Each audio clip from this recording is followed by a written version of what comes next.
Hey everybody, it's Doug here. Doug Herring on YouTube and Doug Mr. Guy on Board Game Geek, bringing you a new playthrough. Now, before we get started, I am going to announce the game we're playing. We're playing, which you saw in the intro, we're playing Nemos War, 2nd edition from Victory Point Games. And I know probably a lot of you are going, what the heck, Doug? You said vote for these two games, we're going to play one of those. And I did say that, and most people voted for Sword and Sorcery. So I am preparing to do that, but Sword and Sorcery turns out to be a very rules-heavy game, and so I'm working up to that. I'm reading the rules, I'm doing some play tests for myself so I don't absolutely terribly botch it for you and make it just a miserable playthrough. So, it's going to take me a while to get through that. In the meantime, I thought I'd play us some Nemos War 2nd edition, which arrived while we were doing the vote on my doorstep, and I have it now. And if you don't know anything about Nemos War, it's about, of course, Captain Nemo as he uses the Nautilus to do, well, some things. And we're going to explore that because there's different ways you can play this game. Now, this game is a game for 1 to 1 player. Yes, it's a single-player game at its root. Though in the 2nd edition, I don't know if it was in the 1st edition because while I played it with somebody else, I never owned it, so I don't know if it came with it. This version does have a fully cooperative version, but at its heart, it is a single-player game. And so that's how we're going to play it today. And we're going to, I'm going to do some final setup bits because I wanted to show you this part. It's actually a very critical part of the game. I set up some of the basic things that aren't a big deal, like just making sure that some of the tokens that belong in the right place are in the right places, such as these tokens here that show the special ships that will be added to the axe later on. And when you say, why are there special ships, Doug, if you don't know anything about this, as we explore with the Nautilus, we're going to run into non-warships and warships, and we can do different things about that. We can sink them, we can take them for scrap to upgrade the Nautilus, we can do all kinds of things. And in the course of the gameplay, you kind of have to do some of that. But anyway, let's just give you an example. So I set some of those things up, but the first thing that we have to do to finish the setup, and why I left it for a video, or the first video and the setup video, is because it's a very critical part of gameplay. And as you're sitting here, you see these two tiles right here. These tiles have the what they call the motive of Nemo, and that's our game. And there's 4 ways you can play. You can play with a motive of war. You can play with a motive of science. You can play with a motive of anti-imperialism, or you can play with a motive of exploration. And what you typically do in a new game is you play with an exploration motive, and that's what we're going to do today. And so I'm going to pick this tile, and this tile is going, based on the tile I pick, it's going to change how we build our adventure deck, the deck that's going to allow us to play, go take us through the storyline that we're going to play. It's pretty neat. So what we do with this is we have this score tracker here, this motive score tracker here. And we're going to place this over this little grid right here, and it's going to tell us the points that we get for each different type of thing. So, for example, if we're sinking a bunch of warships in the Explorer version of it, we're actually going to lose points. So we don't want to sink too many ships because they're negative points for us, and that's bad. How non-warships we sink, however, for things like upgrades and that, don't give us any points. There's 0. But adventure cards don't give us any points because we're not exploring, or we're not whatever it is. We're not looking for science in that. We're explorers. Treasure gives us bonuses. That's the main thing. Liberating, and you'll see that, gives us some points. Scientific discoveries give us ×4, and wonders seen, this is the explorer parts, gives us our big ×7. So as we travel around the globe, we're going to be looking for things like that. And then I just take this extra tile here and we just put it back in the box for now because this one will be there for the entire game. Now, there is, and I have this up front, we do have a choice to make immediately then, and that is if we're playing the Science or the Explorer. Right here it says Explorer. The Explorer motive, we can automatically take this upgrade of the Hydro Drive, which means each time you perform a move action, you can move the Nautilus up to 2 consecutive oceans, and that's pretty powerful. The card says, by compressing water taken in at the ship's bow and shoving it out and shooting it back into the ocean at an increased velocity from the ship's stern like a jet, the Nautilus could make amazing 20 knots on the surface for an extended time. So this costs us 3, and what does that mean for us? So I have a choice. I cannot take this upgrade and not spend the 3 resources that we have, and I'll talk about that in a minute, or I can take the upgrade and spend the 3 resources. I do believe that is worth it. So I'm going to take all these upgrade cards. Now that I've decided, yes, I'm going to take this, the next step is then I'm going to shuffle this, and I'm doing this a little out of order just because the filming works better and we were already over here. I'm going to shuffle all these Nautilus upgrades, and we're going to lay 4 of them out right over here. So let's see, I'm just going to show you what they are as I shuffle them up, and I'm just trying to give them a good shuffle. There's not a ton of upgrades, but there's quite a bit of variety. Like I said, they'll only ever be 4 out in the game, and we're not likely to build them all anyway. So the first one's going to be a Strengthened Prow, receives +1 die roll modifier to all Nautilus non-torpedo attacks. That's going to be in this first slot up here. Okay, and the next one, let's just pick one out of the middle of our 4, is going to be Steam Torpedoes. Oh, that's good. This is very useful. Once per action, you may make 1 free torpedo attack at the Nautilus location. Roll 2d6 and sink the targeted non-warship on a 5+, or the targeted warship on a 6+. After you miss, however, you roll only 1d6 for torpedo attacks for the rest of the game. So we've got to make sure we don't miss with that. And you can see it costs 4 resources, so they're kind of expensive when you consider how you get scrap. Each ship counts as 1 scrap toward that, and you'll see how that works. And then next up, and as I buy them, I'll read these so I don't spend too much time in this mode. This is a double hull. Of course, this gains us a die roll modifier of +1 when exerting our hull resource. You'll see how that works as we play. Also, ignore all 6 results when rolling to apply damage to the Nautilus. Very powerful card. All of these are. That one only costs 3. And then last but not least, our 4th and final upgrade is going to be the Arcane Library. We receive +1 die roll modifier when performing a search or insight action. You'll see what those actions do later on. That's it. So the rest of these go back to the box, and we don't play them anymore for the session. That's it. There won't be any more. So we did take this though. So the next thing I'm going to show you is what we have to do to satisfy taking the Hydro Drive. So up here are the track of our resources, and we have 3 fundamental resources in the game. We have Nemo himself. You notice he starts as strong. He can go to determined, steady, erratic, unstable, and then we're defeated if I lose any of these permanently down to 0. And I'll show you. We'll see how this plays out as we go. You notice there's some significant minuses as we go. This is crew. Our crew status right now. They all start at perfect, so strong, fresh, and ship shape, and we have hull.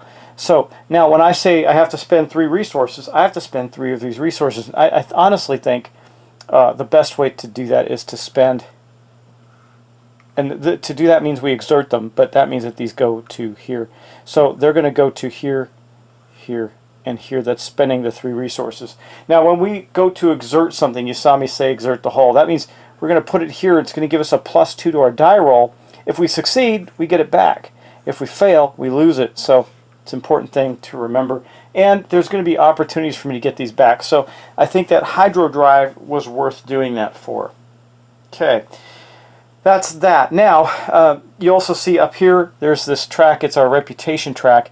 And as it gets worse, some things, there are going to be warships that come out after us.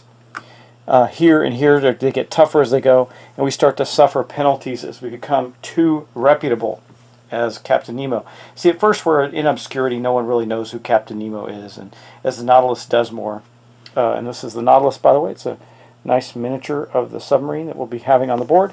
As the Nautilus does that, he the more reputation we get, the more nations come against us and deal with us. Okay, so now that we've decided that, the next thing that has to happen is I have to build our adventure deck and our chapter deck. And it's pretty straightforward. You can see that right here I have Act 1, Act 2, and Act 3. Those are very important. Act 1 is the prologue. And we're going to put them in it. We're going to create a deck in a certain way. So the next thing you see is we have this thing called the Rising action, which will come into play in a little bit. And these cards here are our finale. You notice there's A through G finales. Okay. And then we have this big, massive deck of adventures. So in the book, depending on which motive you pick for Captain Nemo, there is a setup for the cards, and it looks like so. Okay, so you can see for the very first one, we're going to do that right now. The bottom of the deck, we're going to shuffle. We're going to create the finale portion of the deck. We're going to have the one random finale card plus 4 event cards, and we're going to shuffle them all together. And the event cards are these adventure cards. We're going to shuffle those all together to create the bottom portion of the deck. So I have shuffled the heck out of this, but I'm going to do a little more. Okay, and we're going to pick. So I'm going to draw one, shuffle more, draw one, and we're going to create this bottom one. But we know that the other part of this is we have to have one of these. So I'm going to set up. We're going to put up 4 of these cards. That means that what we do know is that our finale will be in the last 5 cards of the game. So I'm going to move this out of the way for a moment.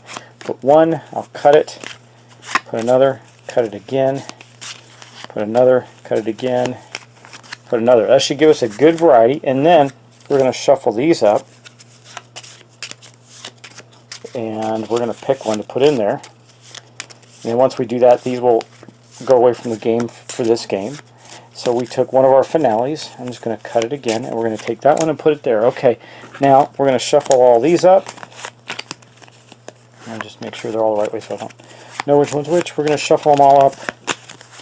And so we do know that our finale is in the bottom of this. And we're going to take this draw deck, and we're going to put it right here in our draw pile, and that's going to be the first part of our deck. Okay, now the next step is we're going to do Act 3.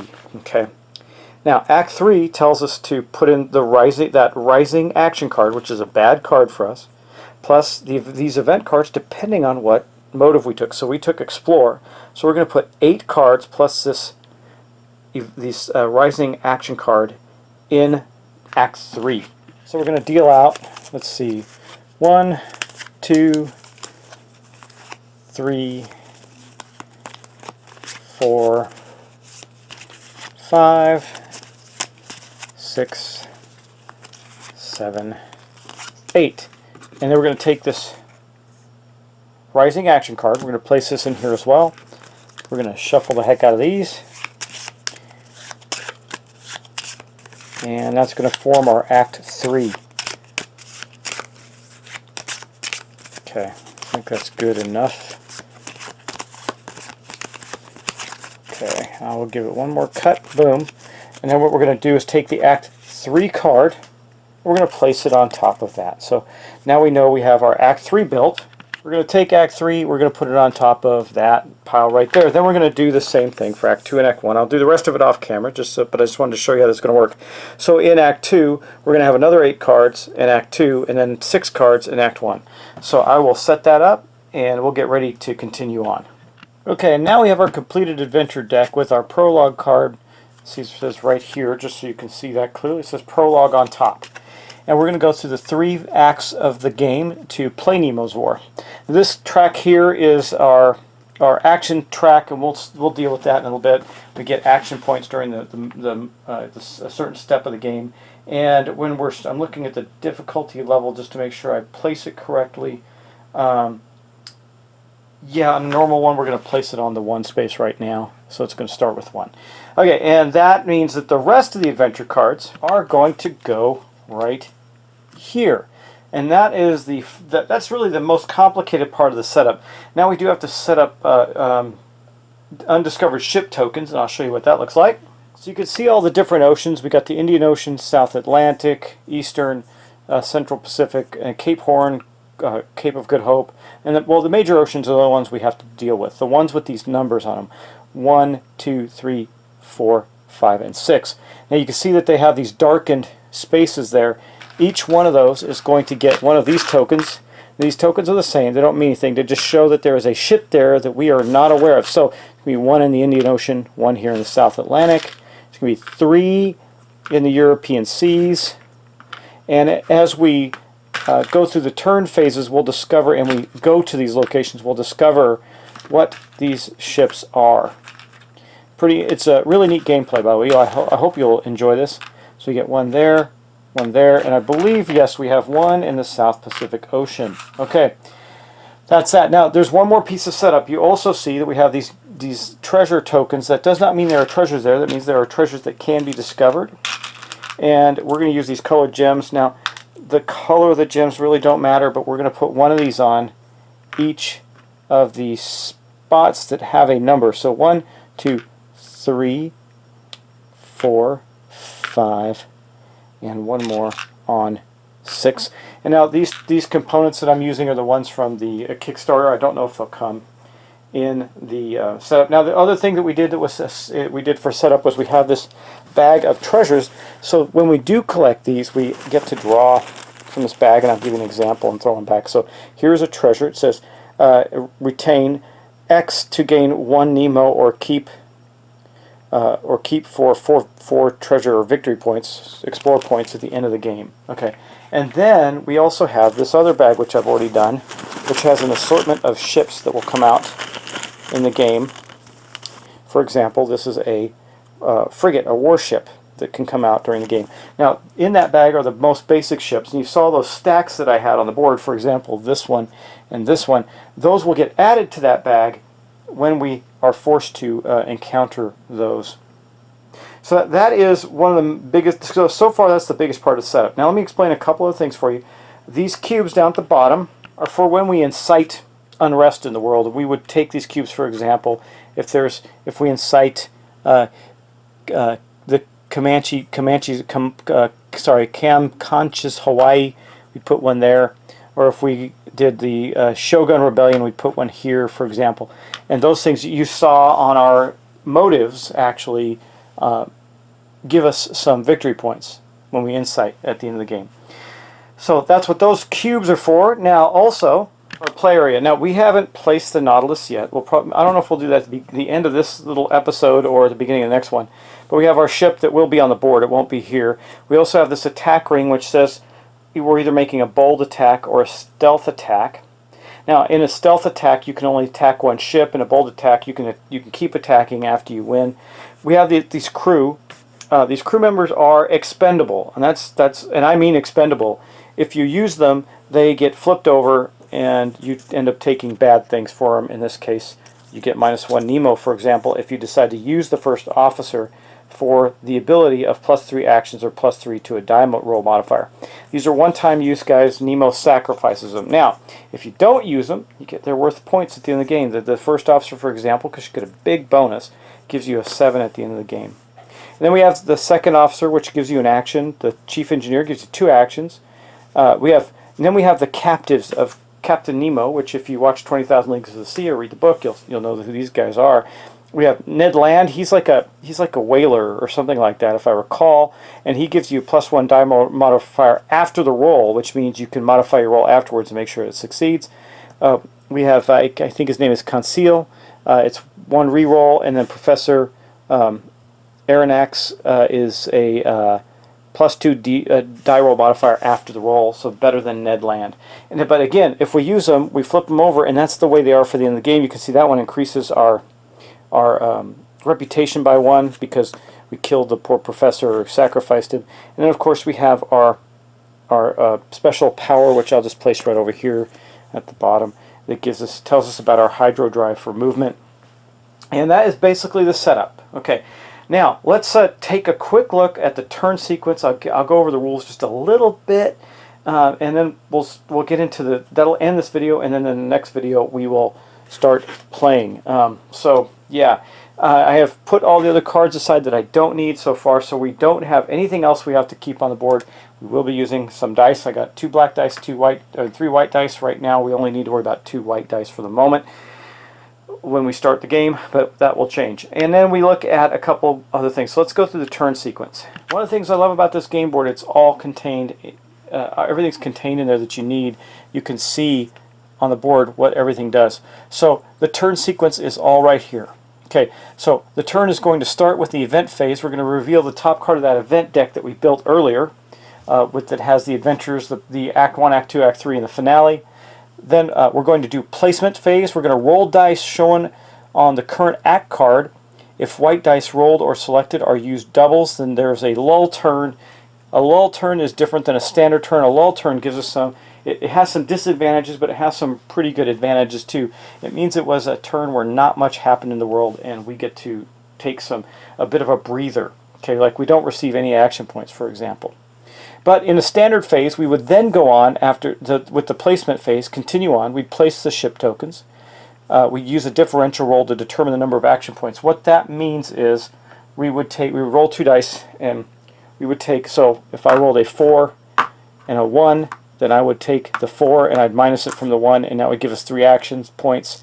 If I rolled it it would be a null turn because we get 0 action points, and that's why that lull turn exists. That would mean we get 1 action point. You get the idea. It also determines then where ships go on the board. Okay, then we take our actions phase and we take our actions. I'll show you what those look like. Now if it's a lull turn, so we do the placement. We place ship tokens only for white dice. We place treasure available tokens in the doubles, oceans, and on the adventure deck. That's here and here. By the way, I almost forgot, 1 treasure token starts up here on this adventure deck for us to collect. And we're going to collect treasures as we go, and we're going to put them in there. And it says check uprising cubes, which we would do. We receive 0 action points. And in our action phase, we can rest. The only things we can do as actions for a lull turn are rest, repair, refit. Adventure actions cost 1 action point each. So we don't want to do those. Or rather, an additional action point. So it costs us more to do things. It's not as good to do during a lull phase. However, talking about actions, we got a lot of actions you can do. Now it shows how we do combat here for the Nautilus attacks and the warships attack. How we do that, it's really straightforward. Just off to the other side of it right here, we have the ship placement priority track and removing uprising cubes. How we do that. So that, and again, everything's just brilliantly printed on the board. So it's pretty neat. And then we have this action point table, and I just want to make sure I say it right because when I was talking about the lull turn, so you see that, like for example, adventuring shows 2 action points, and you get to draw an adventure card. In a lull turn, that costs 1. The ones that cost 1 are, I believe, and so it gets because we're not able to do a lot of other things. And then you got, so attack we can't do during a lull phase, for example, costs 1 action. Insight costs an action. Move costs an action. We get to move 2 because of our special power. You can rest, normally costs 2 actions. I believe that's the other one that costs 1 action during a lull phase. I'll have to look at that, but I'm pretty sure that's right. And that's what that asterisk means. And I'll tell you, I'll just double check that. I haven't played this in a long time because I was waiting for this second edition to come out. So then we can repair, refit, and search. So the asterisk means it costs 1 on a lull turn. So that's right. So adventures, rests, and repairs and refits cost 1 on a lull turn instead of 2. So if we do those during a normal turn, they consume 2 of our actions. Now, there's some more details on these that show you what you do. Again, this is all on the board. So let me just get this in the view here. It says Adventure Card Test Modifiers. So this little section here, we'll do it when we play, but it tells you what to do with how to test for the adventure cards. You'll see how all that works. There's a couple of different types of adventure cards we'll run into. And then here's all our actions. And we're going to have die rolls. So we're going to roll some dice, and we're going to have modifiers based on, did we exert, for example, and on a search we can exert our 1 ship resource. So crew or hull, we get a bonus with the arcane library, etc. And we're going to, depending on the success we get, things are going to happen. So if we get a -2, we have calamity. We lose 1 crew, 1 hull, and the one we wasted to exert with if we did that. However, if we get way up here, On 12, we're going to collect 2 treasures. That is really valuable. That's 2 treasures out of the bag. It's pretty cool. Okay, that's on a search roll. When we rest, you can see we're going to gain some things back. Gain 1 crew, gain 2 crew if we do well. If we do poorly, we might lose crew or have no effect. Repairs, we're going to repair damage to the hull up here, lose it down here. Pretty straightforward. Refit. This is how we add those upgrade cards, and you can see that expensive means we upgrade but we lose a treasure. A normal success, which is a 9 to 11 on 2 dice, means we probably need some bonuses, are going to gain us the upgrade. Not just going to cost us what it costs, and it's going to cost scrap, and scrap we get from scrapping ships that we defeat. And I'll show you how all that works. It's pretty straightforward. Okay, and then you know, we can, and if we get brilliance, we gain an upgrade for 1 fewer salvage. So that's pretty cool.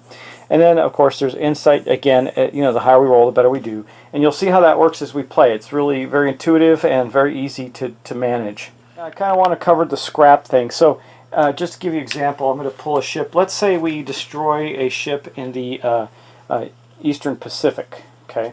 Now, the Eastern Pacific, I'm going to move this over right here so you can see. Here's the Eastern Pacific track right here. Now, I can take this ship that we destroyed, and I can put it there. And that's going to count toward non-ship kills that we did during the, you know, for our motives, our not experience points, our victory points at the end of the game. But it also the more we kill, the more we place here, the more we start to become noticed. It starts to build up against us. So it makes it harder for us as we go along. It gives us a lot more points in that as we go, but you'll see how that works. So right now the first one would be an inconvenience. However, if we scrap it, we're going to put it in our scrap pile here for 1, and that is going to count toward building a upgrade for the Nautilus. So that's how that works. Now we want to do non-warships. So like if I get one in the Western Pacific, I'll put one here. If I get another one, it'll go up here. You know, and this is going to start to impact our reputation as we go, and you know, as you see, as I do this, even in inconvenience, we're going to get, well, these are based on events, but things are going to happen to us as we go. These are based on intermissions, but you'll see how that works as they pile up on us. So, okay, I think I set everything up. I think I've described enough. I'm probably botching a few little things here because I'm still rereading the rules, but by the time we get to the gameplay, I'll have it all set up right and do it. But I'm giving you the good gist of it. Again, we're going to collect treasures and we're going to collect points. Points are going to be tracked up here. There's all these victory point tokens, but basically I can just use this for 1s and 10s and get points that way. Right now we don't have any, so we'll collect points as we go, and I can collect them as we do things, or I can and then true up the score at the end of the game, etc. So that's how this is going to start.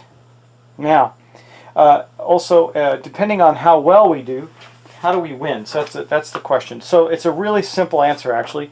We win by getting through the entire adventure deck, and then we get to score our game. Okay, and the level of victory is going to depend on this little table right here, which shows our level. So if we do anything below 185, we didn't do well. We got to get, if we're super triumphant if we get above 275. And that's going to count all our treasures and all that stuff like that. And then the difficulty level of the game we have set at officer, or normal mode, which is, I believe, officer. So we're not doing anything to add difficulty to the game because I'm not that good at it yet. Anyway, yeah. So that is basic setup for Nemo's War 2nd Edition. We're ready to go. When we start, I'm going to pull this prologue card, and we're going to follow the instructions on it. It's not a secret. It's always the first thing you play, but I'll read the flavor text to you. And then we're going to roll some dice to place the Nautilus, and we're going to commence the game with actually the very first of the event cards. So I guess we could do this now and wrap this up with the beginning of Act 1, Prologue. It says, the facts relating to the apparition, entered in various logbooks, agreed in most respects as to the shape of the object or the creature in question. The untiring rapidity, this cursive writing is so small, rapidity of its movements, its surprising power of locomotion, and the peculiar life with which it seemed endowed. If it was a whale, it surpassed in size all of those hitherto classified in science. So, in other words, there's this thing that's starting to happen, and that's the Nautilus is starting to prowl the seas, and no one knows what it is. It's very concerning and confusing. So we're going to roll a die and place the Nautilus on the board. So here's our die. We're just going to roll that. Let's see what we get. We get a 4. So the Nautilus is going to appear in the South Atlantic. Well, the Nautilus doesn't actually take up one of these spaces. Those are just for ships. The Nautilus is going to be here, and it looks like you can see it fine on the camera. I could lay it down if that's helpful. Well, nah. This is where the Nautilus is going to start the game.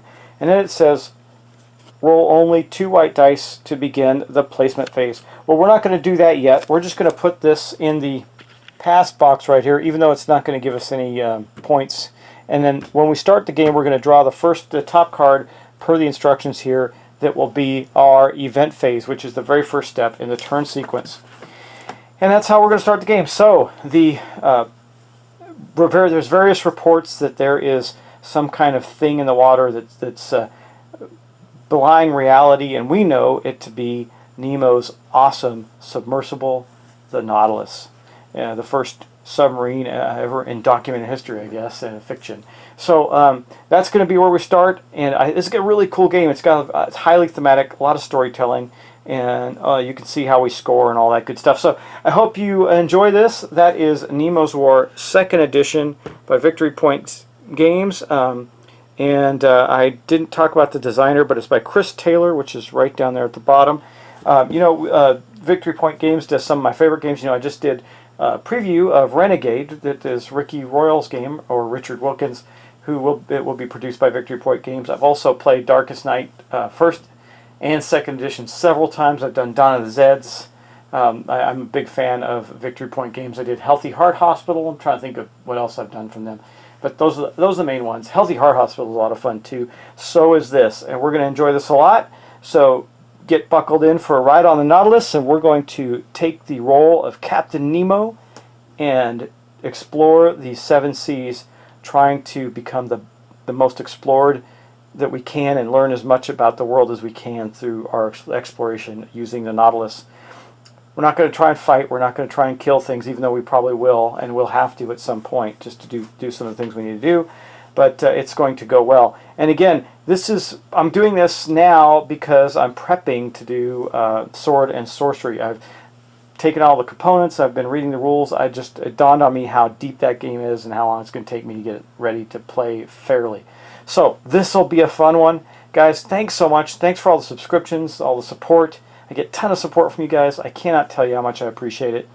And I will see you in the next video. Please post your comments. If I made a flub in my explanation, I will get it right. But by all means, post and correct what I'm saying. And make sure that people know how to play, because that's the important part. And again, with all storytelling games, if I do make a mistake or two that I could correct, I will. But if I do something, oops, I'm not going to do it on purpose. Again, we won't. Hopefully, I don't do anything that loses us the great storytelling of the game. So we will see you next time.